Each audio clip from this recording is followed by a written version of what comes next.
Welcome back to another episode of Beyond the Stable. Today I have a very exciting guest. It is Tina, also known as Life on the Left Rein. Thank you so much for joining me. No problem at all. If you haven't heard of Tina, which again, sure you guys will have, she's best known across on YouTube and Instagram. Her content is absolutely amazing and she shares her journey with Banksy, and we'll speak a little bit about it in a minute, but she's also just got a new one as well, and all of her other horses and her animals and stuff too. So we're going to dive straight into it today, and I want to ask you to go right back to the beginning of your equestrian journey and speak to me about how you got into horses. Oh, okay, well I'm more than happy to do that. I probably am not the traditional horsey girl because I didn't have a pony until I was 26 that I could call my own. So I never had the start that lots had of ponies and pony club days. I didn't have any of that, which I think, I don't know, makes you embrace it even more when you're older if you didn't have it when you were teeny tiny and didn't basically be born in the saddle. But I always did have a love for horses through my mum and my granddad. My granddad actually bred Arabs. He used to be based down in Gweek in Cornwall, and yeah, he bred Arabs and showed Arabs. So my mum was always into horses, and the love for horses did rub off on me, but I wasn't, like I say, born in the saddle, sadly, and didn't have my own till later in life, but did always have the love and the desire to be around horses. And lots of my friends, I was fortunate at school that lots of my friends had horses, and I could tag along with them to gymkhanas and local pony club things, but was never a part of the pony club myself. And yeah, I just loved being around them. I think you do get that when you're around horses, animals, dogs, cats, you just get that sigh of and just tranquil, and yeah, it's just nice to be around animals, isn't it, if you're an animal lover. So yeah, as much as I didn't own my own, I was very fortunate enough to spend a lot of time with them in my early years, but didn't ride a lot. I used to have like fortnightly lessons at a local riding school when I was young, and tagged along, as I say, to friends like gymkhanas and stuff, but never actually spent that much time in the saddle until my later years, but have embraced it very much ever since. So yeah, making up for it now, I would say, definitely. And speak me through getting your first horse and what that was like. So my first horse, I will admit, I did loan one for a bit and did have a few in my life in my teenage years. But actually getting my first horse that I owned and had at home myself wasn't until I was 26, and my husband bought a horse called Leo for me in 2010, the first Christmas we were together. Yeah, he bought gorgeous Leo for me, who was a 4-year-old Hanoverian 16-2 chestnut.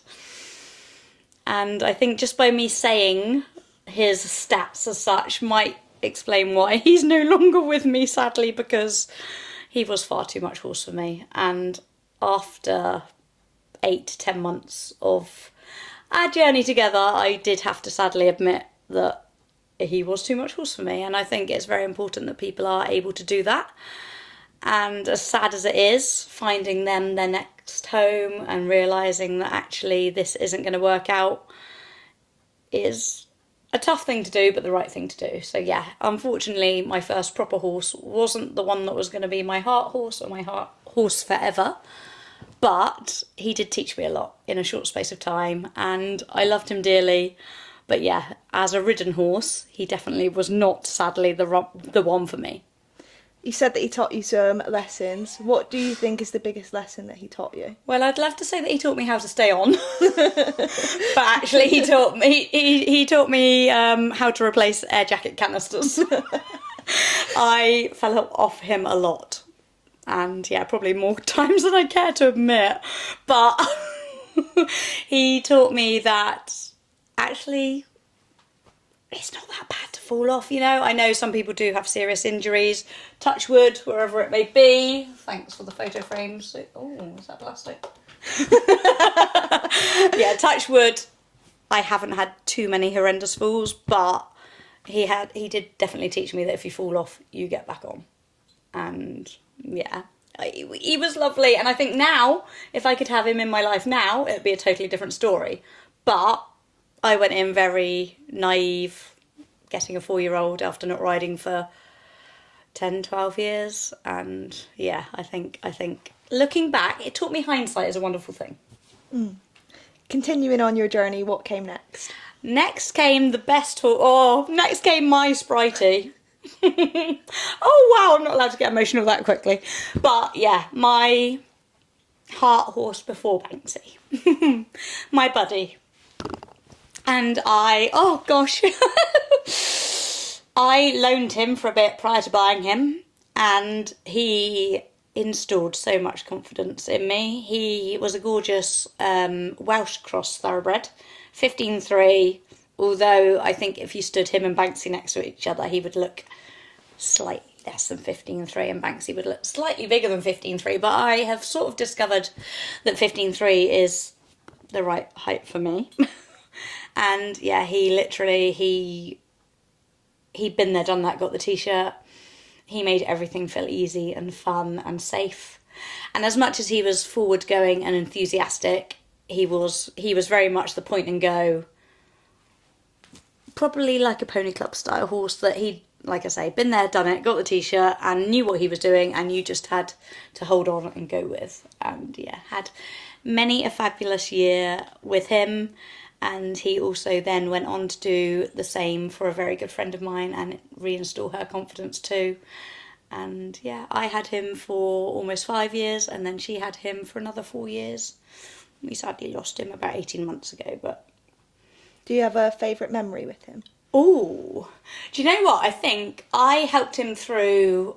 So when I first got Banksy, I got Banksy to reduce Buddy's workload.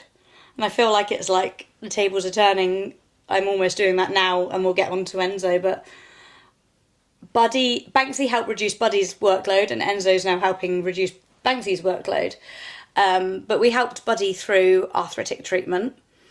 And about 6 months after him having some intense treatment, we went to a local renowned cross-country or hunter trial at Laddock, but it wasn't Laddock, it was the new venue, Laddock, Trebedanon.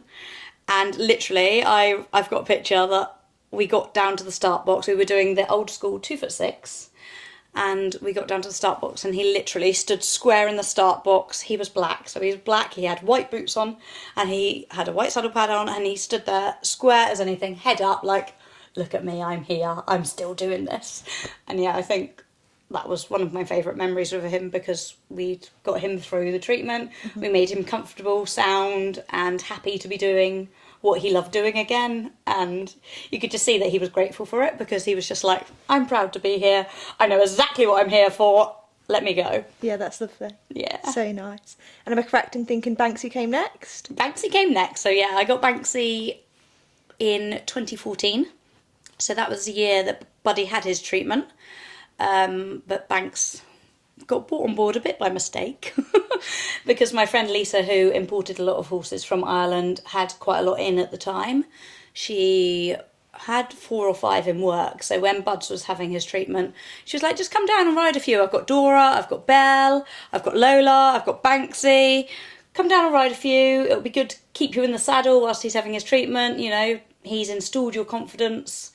Don't undo it by taking too much time out of the saddle. And yeah, Banksy, Lola and Dora were all relatively young, so I went down there being like, yeah, I'll come down and I'll do some hacking, but that's about all I'll be doing, because I'm not confident enough to do anything more on young horses. At the time, Buddy was 13, 14, and like I say, been there, done that, got a t-shirt, and made me feel safe. So yeah, going and riding them was different.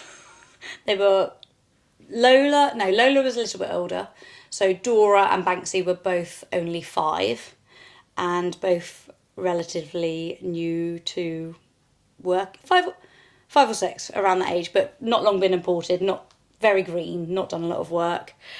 And yeah, I enjoyed riding both of them, but I fell in love with Banksy pretty quickly, and his cheeky ways and his enthusiasm and love for the job and his love for cuddles and kisses.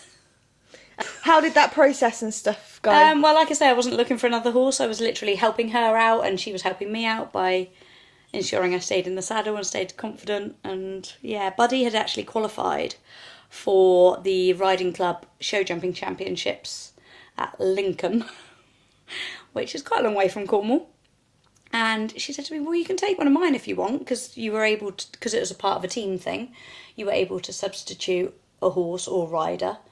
And they allowed me to substitute out Buddy and take Banksy, which felt quite daunting, because considering he was young and green and we'd not been a partnership for very long, and I hadn't actually even thought about buying him yet. But Lisa was really encouraging and was just like, honestly, yeah, take him, take Lola, take Dora, whichever one you want to take, you can take. She was going anyway with her main horse Belle, so she was driving up there. And yeah, long story short, I ended up taking him to a few lessons and a trial show, a stay away, actually just a few weeks earlier than the champs, in Wales, David Brooms. We went there for a couple of nights, and yeah, it was eventful to say the least, but there was just something about him. He was very cheeky and very enthusiastic and exuberant, but yeah, I just loved him. And as much as his cheekiness was quite high, his love for the job outweighed it, and yeah, we had a lot of fun together. Took him up to the champs. Looking back at pictures of that now, it was very early in our partnership days, and yeah, probably a bit too soon really, but then it didn't matter about results, it didn't matter about what happened, it was just about enjoying it and doing it with my friends and being part of the team, and yeah, just embracing the opportunity. So very, very grateful to have been able to do that, and in turn ended up forking out actually not a lot of money when I look back at it now. When you know what horse prices are now, it's like, wow, how did I actually buy him for that money? Like, it seems mad. Yes, he was cheeky, and yes, he was a bit of a terror, and he was nicknamed Jackass at the time because he had a tendency to deposit people places. But realistically, if I look at it now and what we've achieved over the years, like, how did I get that horse for that money? And yeah, This episode is kindly sponsored by Little Tremardin Lodge. We were lucky enough to stay at the lodge whilst down in Cornwall filming some really exciting podcast episodes. We arrived and the bedding and the towels were already all set up for us, so we could get straight to relaxing. The lodge is situated just outside Camelford, which makes it the perfect location to do all of Cornwall's tourist destinations. With scenic walks, beaches, charming pubs and local shops nearby, you have everything you need for a perfect Cornish holiday. Little Tremardin Lodge also offers ample parking, easy access, and a secluded garden and decking area where you can relax in privacy. Well-behaved dogs are welcome too, so you can bring the whole family along. Create unforgettable memories at Little Tremardin Lodge now. You can book on Airbnb. I will leave all the details on the screen and down below. And I want to say another huge thank you to Little Tremardin Lodge for sponsoring this episode and gifting us our stay. Speak me through the early years of having him. What were they like? Jackass.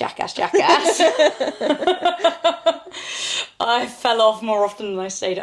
He had a tendency to just chuck you off as soon as you got on. So once you actually were on and riding, things were good, but the actual mounting process, he would just go boom, boom, boom, bang. He landed me on a tent once. He dragged me through when we went to Blenheim. So I bought him in 2014. We went to Blenheim in 2015. And yeah, when we first got to Blenheim, Em was with us. She wasn't actually riding, but she rode my friend Lisa's other horse the evening before the event when we first got there. And I was just like, yeah, it'll be fine. He's spicy, but he'll be fine. So I led him to the mountain block, put my left foot in the stirrup. As I went to put my leg over, he was gone. And I, for some reason, always hold on to the reins. I've ended up with many a broken nail or sore knuckle from always holding on to the reins, but it's just my thing. Like, yes, I don't know. I never know what's the right thing to do, but you don't want to lose them, do you? Especially when you're in an environment that you're not sure of. You want to keep hold of them. But yeah, he literally, as I went to go over, held onto the reins, dragged me through all the mud and grit and gravel. Then when we finally did get back on, Em's got a very good picture of me being like, oh, look at my bum. And I had on denim breeches at the time and literally just covered in mud and grit and gravel. But yeah, we went on to go double clear the next day. So his cheekiness and spiciness and jackassness was here compared to his epicness, because once he went into the ring, he always would focus and deliver the goods. He's always been pretty epic, pretty consistent. Would you have any tips for anyone who's might be dealing with the Sparty youngster at the minute? Don't give up. I know they say consistency is key to enhancing everything and improving, but I do just think, like, you got to take the rough with the smooth.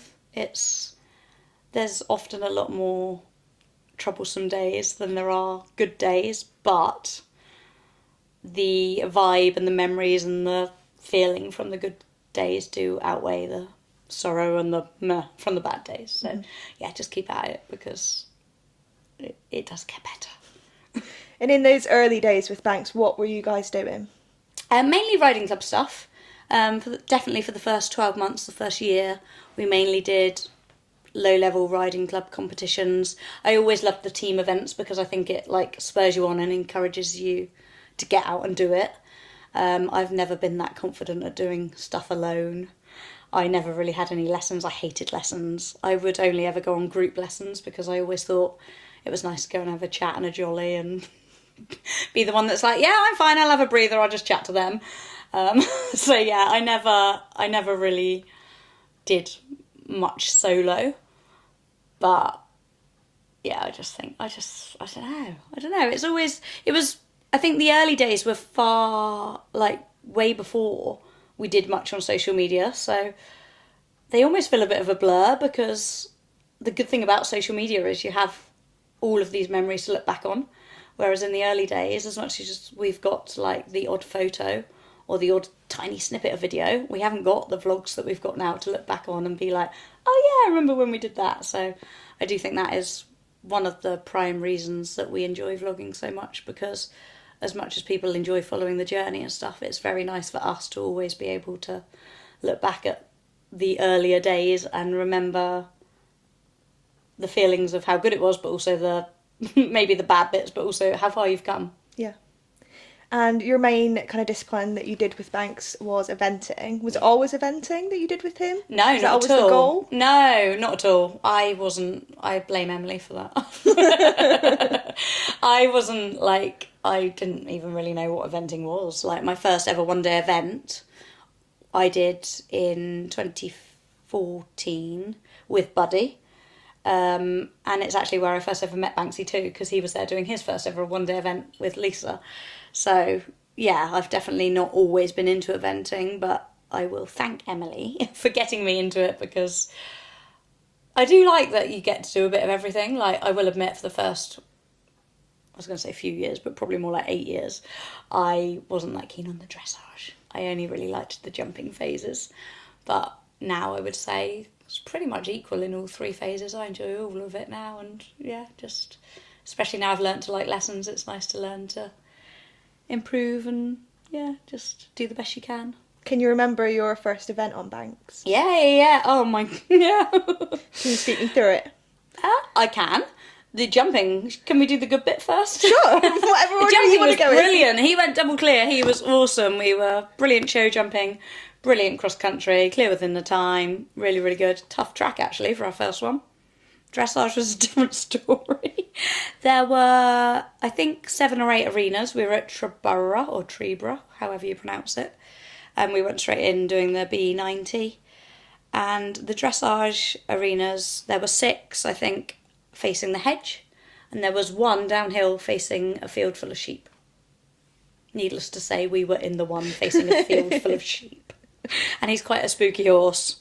If Enzo's taught me anything, it's that Banksy's been having me on for the last 10 years, because I thought all horses were as spooky as him. Apparently not. But yeah, sheep, pigs, cow. Oh, I think he likes cows more than sheep and pigs, but he literally went into the arena, his tail went up like an Arab. He probably pooed for 3/4 of the test and just jog-trotted around going, because he just couldn't. I don't know if it's excitement or fear, but he was just wired. And yeah, we had erratic canter transitions, we were disunited, we were on the wrong leg, we had bucks, we had squeals, we had farts, we had a lot of poo, and we ended up on like a 43 or something like that. So the positive is, if you start there, the only way is up. This episode is brought to you by Atlantic Harmony Equestrian, where clothes are more than just what you wear, they're how you express yourself. At Atlantic Harmony, we're not just another logo.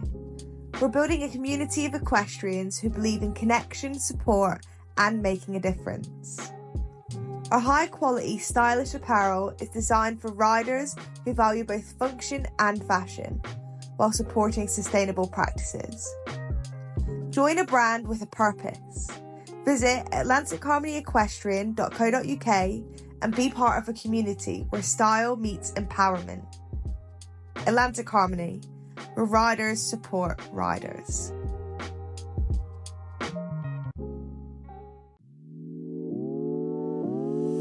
Speak me through working up the levels and the progress you've made, because looks, if someone's just joining your journey now, they will have no idea. They'll think it look really that. straightforward, don't they?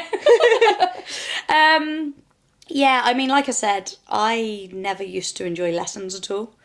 I hated them. I always felt like I didn't want like the attention on me, so I would always have a group lesson so there was more people to absorb the instruction. But yeah, I really do think, actually, funnily enough, since I've learned to like lessons, everything's improved massively.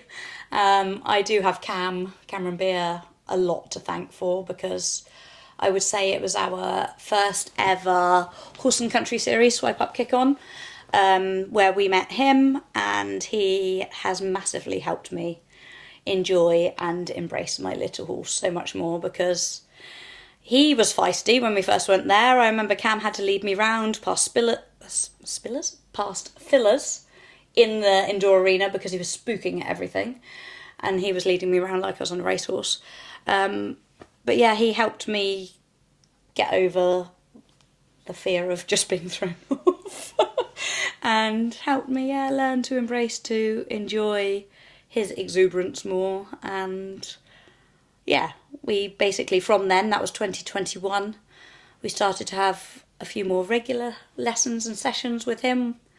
And yeah, now I've learned to really enjoy lessons. I've been off for solo dressage lessons, been up today actually for a lesson with Alex. So yeah, I'm just grateful to Cam for making me realise lessons can be fun, and learning to put it into practice in competitions too, because often it's easy to replicate the things, or easier to replicate the things that you've been taught in a lesson, but trying to put it all into play when you're feeling a bit stressed and a bit anxious and nervous is hard. But yeah, no, everything definitely fell into place at the right time with regards to embracing him when he was in his prime too, because he is 17 now, he is getting that bit older.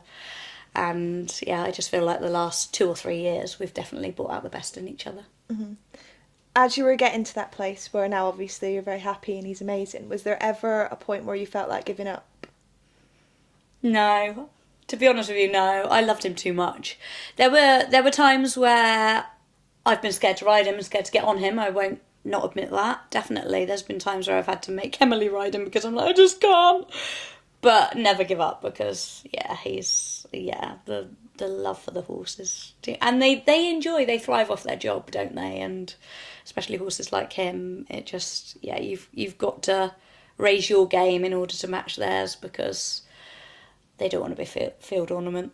He loves it, and I'm hoping that he'll continue to love it for many years to come. Based on everything you've just said, I want to have a little chat about confidence, and maybe like a time where you realised that your confidence was a bit knocked. I haven't been that open with this actually, but in 2017 to 18, I changed his saddle, and that massively knocked my confidence, because my boy is a very sensitive chappy. He doesn't like change. He's very much like his mum. I've probably instilled that in him. But yeah, I did not enjoy riding him at all, because he's sensitive. He was uncomfortable. He was letting me know he wasn't happy. And yeah, I would get incredibly tense we'd have bronchies, and I probably fell off more times than I care to remember.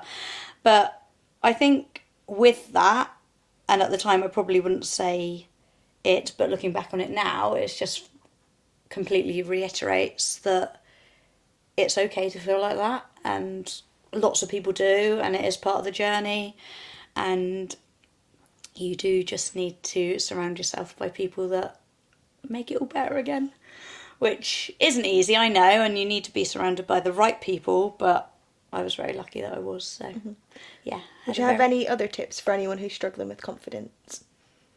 I would highly recommend speaking to somebody, and I didn't do that back then, and I wish I had. It's not until the last 2 or 3 years that I actually had some mindset work and therapy, and yeah, I will say that it's massively helped. And I think sometimes it can be, sadly, a bit of a taboo subject to admit that you're not okay or you do need help, but it's, you know, there's so many elements and stages of it. It doesn't have to be like, you don't have to hit rock bottom before you need help. You can just be down a little bit and be risen back up quite easily. So I think actually that reiterates that it's important to get help before you do hit rock bottom, because yeah, it's so beneficial and makes you realise how much better life all round can be, not just riding. And then going into Banks's teens, can we speak about some of the highlights? Like, what has been your favourite competitions with him? 100% badminton. Now, I sung Cam's praises a minute ago, but I don't know if he just did do it to like give me a bit of bait, but he said a few years ago that our dressage wouldn't be good enough to get to badminton. So we showed him that it could be. Sorry, Cam, if you're listening. But yeah, I will openly admit that when Emily sold Lola, I really struggled. I was like, we went to everything together. Yeah. And I think whatever Em was doing, I was like, yeah, I'll go along and do that. I didn't really have my own, like, thought process on I wasn't that competitive. I didn't really I just wanted to go and have the jolly. And just tag along and be like, yeah, I'll do that too. So when she went, it was hard. I found it hard because I didn't really enjoy competing as such like that. And I don't like change. So, yeah, I think I needed, thankfully, with the drive of learning to enjoy lessons, it gave me that drive to actually up our game and pull my finger out and bring out the best in my horse, which I'm actually, looking back on, proud to say I've been able to do. Yeah. Can you speak me through badminton in a bit more detail, what that was like, maybe the nerves, the energy on the day? It's really weird because leading up to it, I was going to say ridiculously nervous, but because the year before we hadn't actually managed to make it there, I think I told myself, whatever happens, we just have to enjoy it. So as much as I was nervous, as soon as we actually started, I was wrapping him in cotton wool because I was adamant we're not missing it again. We've managed to qualify 2 years on a row, so I'm not missing it this second time. And I think because I'd been wrapping him up in cotton wool and been worried and been paranoid that we might not make it, because the year before I'd paid the entry too, but then didn't go. I think on the day when we were loading the lorry with everything and packing, and when we got on the road, it was just like, whew, just enjoy it. What will be, will be. Just make sure you enjoy every second. Sat behind his ears on that prestigious turf. That's always a tongue twister, that one. But yeah, and we did. We did. And honestly, you just could not wish for all 3 phases to go. It's very rare that they go well on the same day. Admittedly, it's a 2-day event, not a 1-day event, but you couldn't have wished for them to go any better, to be honest with you, apart from the 1 second? The 0.4 time penalty. Can you speak me through the feeling of like finishing the event with, and it was a really good placing. It was a really good placing. It could have been that minuscule bit better, but yeah. No. What's that feeling like? Like, do you know what? Accomplishing that. Yeah, looking back on it now, and more so, like, the longer it goes on, the more I'm like, wow. Yeah, it is an incredible achievement. It's pretty epic. It is pretty epic, but I think it's just having the memories as well, like the whole 3, 4, 5, how long were we there? 5 days, I think, in total. And Banks was there with us the whole time as well, which was lovely. And he did pony rides and, oh, it was just epic, honestly. Like, if you asked me to pick a favourite day from the whole week, it wouldn't even be cross-country day. Like, I couldn't tell you. It was, yeah. I actually, even though we had to wait so long to do dressage at 4:20 on the first day, even that day was just mega. So apart from trying to clean all the mud off his legs because it was boggy when we first got there. But yeah, I just, all of it, it's just all such an incredible memory. And I think the longer time goes on, the better it feels, because at the time I was cross at myself. There was one moment where we were 40 seconds off on time, and then I went and got a 1 second too slow penalty. So yeah, I do kick myself for that, because it would have been incredible to have the prize giving in front of the house, which I threw away. But he doesn't know that. He had an epic time. Yeah. And actually, in the grand scheme of things, when I think we came 7th out of, I don't know, was it 116? Something like that? Incredible. Like, so good. And for that, I have to thank Alex, because he kept me calm, kept me focused. He has just been incredible with Banksy over the past, well, probably 12 months nearly, that we've been training and doing stuff with him. And like when I've been away on holiday, skiing and stuff, he's looked after him and schooled him. And yeah, I'm very grateful to him for everything that him and his wife Simone have done, because they've treated him like one of their own. And them being there and like supporting me and making sure I was focused and not distracted, because I'm quite easily distracted, was just, yeah, it was just like something, like they knew me and they knew how to keep me in the zone. So yeah, very grateful to them for that, because I can flap a bit. Do you have any pre-rituals that you do before maybe you run the cross country or before any phase? Drink a Y food. No, not really. Do you not have like a little saying you say to yourself to get you going? Nothing? Well, again, we will go clear, we will go clear, we will go clear. No, not really, in all honesty. Maybe I should. But I think it's just, I do often, like when I mount now, I just think, how lucky are we to have what we have, do what we do, and just whatever happens, embrace the moment. And as long as we all come home safe and sound, that is the most important thing. And I think no matter what level you're at or how competitive you are, it is a dangerous sport. And yeah, safety and appreciation for the horses is like priority. Banksy is always amazingly turned out, and those white legs and everything. What is your pre-routine before you go out eventing? His legs I can take the credit for, but that's about the only bit. I've got amazing best friends who are very good at keeping him spick and span, and I will admit that the plaiting is not my forte. So I'm very grateful to for that, and he always looks gorgeous when she plaits him. With regards to the white legs, it would be purple shampoo, sometimes fairy liquid if I'm sparse on purple shampoo, and chalking. But yeah, I will admit I'm going to miss them when I'm not eventing him.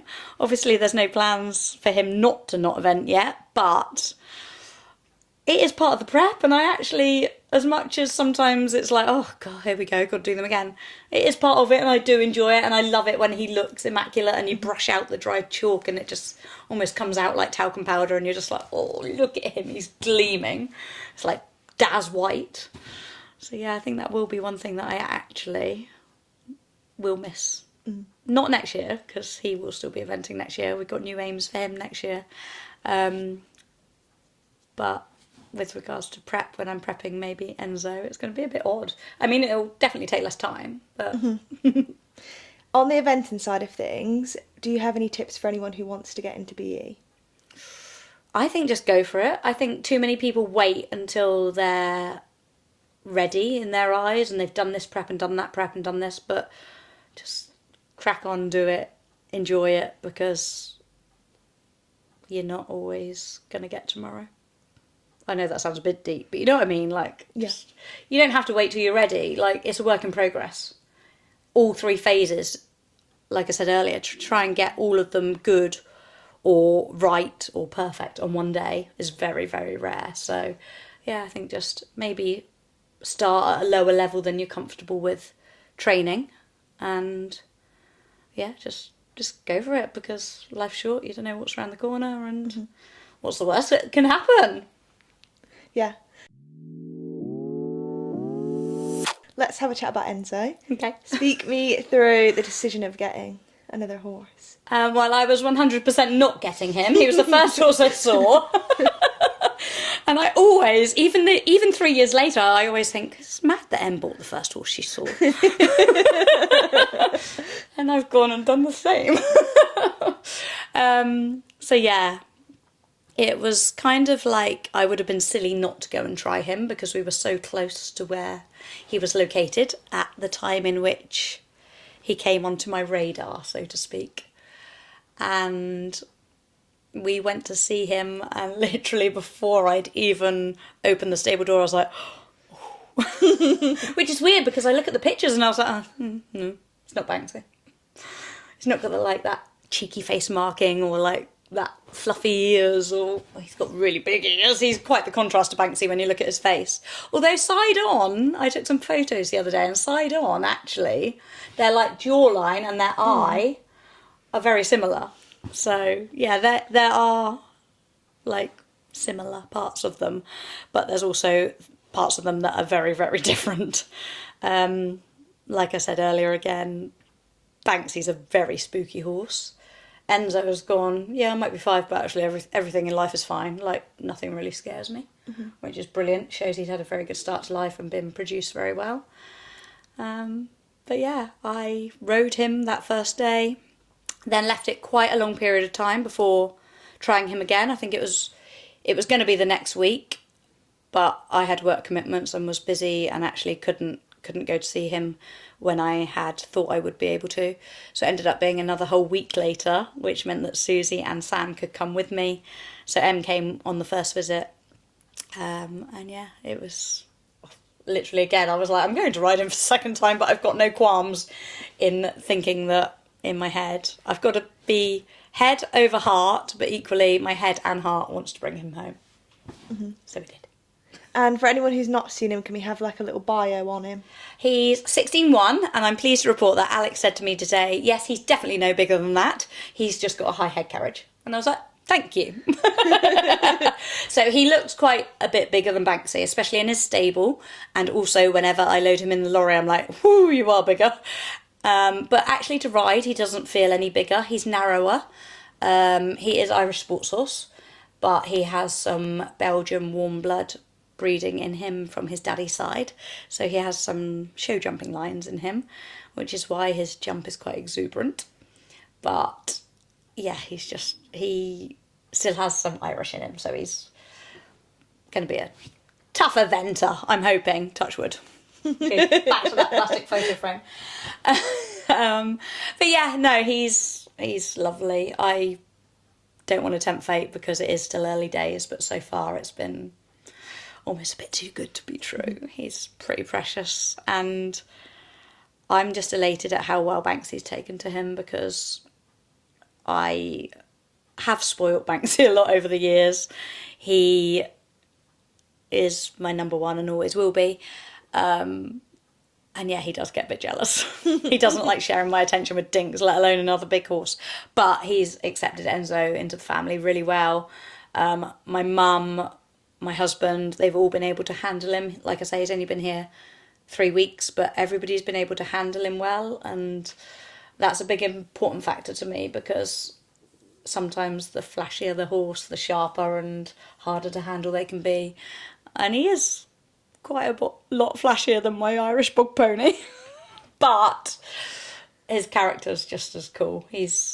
When I first phoned up and spoke about him, I was informed he was like a laid-back Labrador, and honestly, he really is. So yeah, I'm elated, I'm chuffed, but I don't want to tempt fate. What have you been up to with him in the past 3 weeks? So primarily I have hacked him, and he was on a busy livery yard, competition livery yard, so he's done a lot of schooling and been produced very well. I wasn't quite sure how we would be with the hacking. We've got a lot of bridleways near us, a lot of muddy terrain. And the first few hacks, he was very much like, oh, I don't know if I want to get my hooves that muddy or go down into that little crevice and walk through that. It was a bit like, is that a ditch? Do I jump it? But yeah, within the first week to 10 days, thankfully Em came out on Banksy, and I was going to say led the way, but actually Enzo was more bold than I thought. He's strode, walked on out, and was very much like, oh, okay, this is fun, this is exciting. Again, like I say, not spooky, just a very chilled character, very inquisitive, enthusiastic, a bit joggy and a bit like in the walk. But as soon as, if I need him to focus, I just ask him to trot, and he's like, oh, you've got my full attention now. So he is a bit like Banks in the way that he wants to crack on with the task in hand, but equally he's far less spooky and far more predictable, which is nice. I kind of feel like, although it's only been 3 weeks, I feel like I know I can predict what he's going to do already, which is really, really nice, because even 10 years later with Banksy, I'm a bit like, anything could happen. Yeah. And what is the plan going forward with both of the horses? I would like to think I can event both next year, not together. I've got no desire to take 2 horses on the same day. Not one bit. I don't think I have the mental capacity for that. Or physical capacity, maybe. But no, I'd like to do both. I think with Banksy, I probably won't register him BE again. I think we kind of have been there, done that, got the t-shirt, had a fabulous 2024 season, although it was cut slightly short. I think with him, I would very much like to try and aim him to go to the Cotswold Cup Championships next year.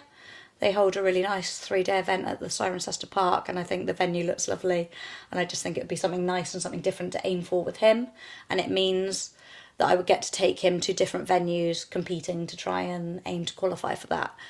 Because one of the things I did enjoy most this year is in the build up to Badminton, my aim with my training and competition work before that was, let's get to some new venues, because that's always been a bit of a nemesis of mine. I've never liked competing at new places. I've always found it quite daunting and a bit unsure of it. So my goal before Badminton was to go to a few different venues. We went to Calmsden, Larkhill. Did we only get 2 in? We might have only got 2 in. But yeah, with that, I actually found that I enjoyed it far more than I thought I would. So Cotswold Cup events, never been to any of those. Mm-hmm. I went on foot to Barbary Castle with them and thought it was beautiful. So yeah, I'd like to take Banks to some of those, and then Enzo, I don't want to put the pressure on too early, but obviously I would quite like to take him to Badminton one day. Why not? I think he could. I think he'd like it. I think he'd be good at it. Mm-hmm. Amazing. I want to move on to your social media. Okay. And how that all begun. Go back to 2017. I was on a little programme called the All-Star Academy. And we'll cut a long story short in that in those days, no matter whether you got to the final or not, you had to document your journey for the next few months via vlogging. So you had to make monthly updates called the All-Star Diaries, and they would then be put on Horse and Country TV, which was actually on Sky back in those days. And then I think it was every other maybe Sunday night, they would broadcast all 8 of the finalists, what they've been up to. And the videos had to be 3 minutes long. So yeah, I struggled even back then to get videos down to that shorter period of time. And then I think I just started to make my own vlogs then, because I was like, I've got all this footage that I've recorded and they only want like a tenth of it. So I'll start uploading it to YouTube. And then I did from 2017, I started uploading, documenting our journey, the highs and the lows. On YouTube, I primarily always uploaded on a Tuesday, which I still try my very best to do now, apart from last night. So yeah, it just all kind of escalated from there. I would say that it is a consistency thing is what does help channels grow. I always get asked what are top tips for how can I make my YouTube or Instagram grow, and I think consistency definitely is key. But I think also just being yourself and being authentic with it and being true to yourself is one of the biggest things too, because, you know, nobody could keep up an act for that long. How do you think your content is different now to how it was back in 2017? I'm a bit more competitive. Hate to say it because I didn't think I would ever say it, but yeah, and I like dressage. Yeah. It's massively different. I didn't like it at all back then. In fact, I've been eliminated in dressage more times than I have been for any other discipline. There's a fun fact. That's crazy. I don't think many people can say that, can they? No, I don't think so. Not something to be proud of, but... And then your Instagram. Uh-huh. How did that all start? That start alongside, same time? Yeah, I've always loved photography and pictures, so I do actually miss the fact that Instagram is more videos now, is less photos and more videos. So yeah, I always liked sharing pretty pictures, and I've always loved taking pictures of my horses, my pride and joy. And yeah, I think they just kind of two and two go hand in hand, don't they? Like, you need Instagram to help promote YouTube, to raise awareness of the fact videos have gone live. And I think stories were a really good addition to Instagram. It's a place where you can just vent. I find it's a great place for venting. You can be completely 100% yourself. It's instant, so you can just get it out there straight away.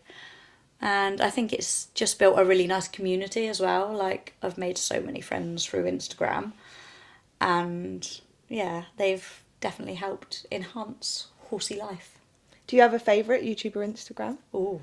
If you could only post on one ever again. In the saddle, Susie.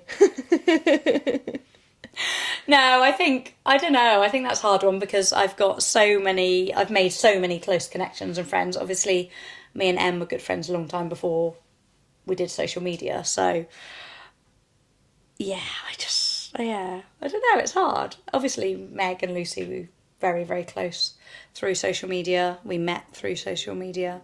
I think as well, like, I've got long-term friends from social media, but then also more, like, I love seeing people bring out creativity. And that's one of the things I love most about Instagram as well. Like, YouTube, I'm very much, in my vlogs, what I film is what you get. Like, they are edited, but only cut down to make a bit shorter. Nothing really is ever cropped out or discarded as such. It's highs and lows, it's real. Whereas in Instagram, I just feel like you can be a bit more creative. So one of my favourite accounts to follow, I actually met her for the first time at Bicton this weekend, is Ella Horses. So she's really creative. She's actually a wedding photographer by trade, but her Instagram is just, yeah, I really, really enjoy following her. Like, she's natural as well, but so funny with it and so dry and so entertaining. She's got a number of nice horses and lives in a beautiful part of the world. And fabulous friends too. So she kind of, like, reminds me of my circle of friends, but in her little part of the world. And yeah, her creativity is cool. So if anybody doesn't follow her, I'd recommend it because her page is fun to take in. What is your favourite thing about social media? Whether it's like the brands you get to work with, the opportunities it gives, the friends. What's your favourite thing about it? Well, those two are high, the brands and the friends. But I also just think I love nothing more than going back and having a scroll at old reels and just falling down that hole of going back in time, looking at your memories. Like, it's always there. So, yeah, I think we do always say, or often say, that we primarily vlog to have the memories to look back on. And with Instagram, you've got that too. All the photos. It's just like an online diary, isn't it? So you can go back and be like, oh, in August 2022, I did this. You scroll back, find it, watch it, and just, like, relive that emotion and elation, hopefully. Sometimes not so much elation, but all over again. Yeah. So you've got loads going on with the horses and the social media. What does a typical day look like in your life? Busy. Very busy.